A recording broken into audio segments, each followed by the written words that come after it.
നാട്ടിൽ നിന്ന് പോകുന്നതിന് മുമ്പായിട്ട് കുറച്ച് കപ്പയൊക്കെ ഒന്ന് പറമ്പിൽ നട്ടിട്ട് പോകാമെന്ന് കരുതി. നമുക്കിവിടെ എല്ലാവർക്കും ആണെങ്കിൽ കപ്പ ഭയങ്കര ഇഷ്ടമാണ്. പിന്നെ നമ്മുടെ നാട്ടിൽ പൊതുവേ നമ്മൾ മെയിനായിട്ട് കഴിക്കുന്ന ഒരു ആഹാരങ്ങളിൽ ഒന്നാണ് കപ്പ പുഴുങ്ങിയതൊക്കെ.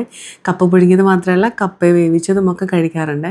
അപ്പോൾ ഞാൻ വന്ന സമയത്ത് പറമ്പ് ഓരോരോ ഭാഗങ്ങളായിട്ട് ക്ലീൻ ചെയ്തിട്ടുണ്ടായിരുന്നു. പിന്നെ കുറച്ച് ഭാഗങ്ങളൂടെ ഒന്ന് ക്ലീൻ ചെയ്യാൻ ബാക്കിയുണ്ടായിരുന്നു. അപ്പോൾ അതിലെ കാടും കൂടിയൊക്കെ ഞാൻ പറിച്ചെടുത്തിട്ടുണ്ട്. ഇനി കൂന്താലി വെച്ച് കിളച്ച് കപ്പയ്ക്ക് തടവെടുക്കാനൊന്നും എനിക്ക് പറ്റില്ല. അപ്പോൾ അതുകൊണ്ട് ഞാൻ ചെറിയ കൂന്താലി കണ്ടില്ല, കൈക്കൂന്താലി, അത് വെച്ചിട്ടാണ് തടവെടുക്കുന്നത്. പണ്ട് നമ്മുടെ വീട്ടിലാണെങ്കിൽ കപ്പ കൃഷിയും വാഴക്കൃഷിയും അങ്ങനെ എല്ലാത്തരം കൃഷികളും ഉണ്ടായിരുന്നേ.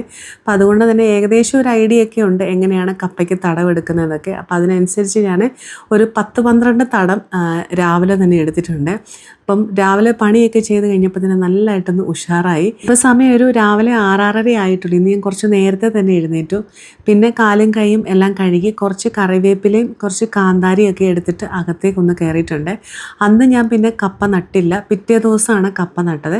അപ്പം മമ്മിക്കാണ് ഈ ഒരു കപ്പ ഇങ്ങനെ കപ്പത്തണ്ടൊക്കെ മുറിച്ച് തരാനായിട്ട് അറിയുന്ന കറക്റ്റായിട്ട്. അപ്പോൾ അതുകൊണ്ട് മമ്മി അതെല്ലാം ഒന്ന് മുറിച്ച് തരുവാണ്. അപ്പം എന്നോട് എങ്ങനെയാണ് നാട്ടേണ്ടതെന്നൊക്കെ പറഞ്ഞു തരുവാണ്. കഴിഞ്ഞ ദിവസം തടവെടുത്തത് കൂടാതെ ഇന്നാണെങ്കിൽ ഒരു 4-5 മൂട് കപ്പ നടാനുള്ള തടം കൂടി ഞാൻ എടുത്തിട്ടുണ്ട്. അപ്പം എല്ലാത്തിലും നമ്മുടെ കപ്പത്തണ്ട് നമ്മൾ നാട്ടിയിട്ടുണ്ട്. ഇനി ഇത് കിളിച്ച് വരുന്ന സമയത്തൊന്നും ഞാനിവിടെ ഉണ്ടാവത്തില്ല, കാരണം ഞാൻ പോകുന്നതിന് 2-3 ദിവസം മുമ്പാണ് ഈ ഒരു പണിയൊക്കെ ചെയ്തത്. ആദ്യം നമ്മൾ ഈ പറമ്പിലിടുന്ന കപ്പ നല്ല കപ്പയായിരുന്നു. പിന്നീട് അങ്ങോട്ട് ആയപ്പോഴത്തേനാണെങ്കിൽ പല കപ്പകളുമാണെങ്കിൽ കഴിക്കാനായിട്ട് തുടങ്ങി. എന്നാലും ഞങ്ങൾ എല്ലാ വർഷവും കപ്പ മാക്സിമം ഞങ്ങളെക്കൊണ്ട് പറ്റുന്ന രീതിയിൽ ഇടാറുണ്ട്, കഴിക്കുമെങ്കിലും. അപ്പോൾ ഏതെങ്കിലും കപ്പ കഴിക്കാതെ കിട്ടിയാലോ എന്ന് വിചാരിച്ചിട്ടാണ് ഇങ്ങനെ ചെയ്യുന്നത്. എന്താണെന്നറിയില്ല. നമ്മൾ കപ്പയുടെ കയ്പ്പ് മാറാനായിട്ട് ഒരുപാട് കാര്യങ്ങളൊക്കെ ചെയ്തിട്ടുണ്ടെങ്കിലും വലിയ ഫലമൊന്നും ഉണ്ടായിട്ടില്ല. ഈ വീഡിയോ കാണുന്ന ആർക്കെങ്കിലും കപ്പ ഉണ്ടാകുമ്പോൾ കയ്പ്പ് വരാതിരിക്കാൻ എന്തെങ്കിലും സൂത്രവിദ്യ അറിയാമെങ്കിൽ ഒന്ന് പറഞ്ഞു തന്നോളൂ കേട്ടോ. അപ്പോൾ ഇത്രയേ ഉള്ളായിരുന്നു ഇന്നത്തെ വീഡിയോ.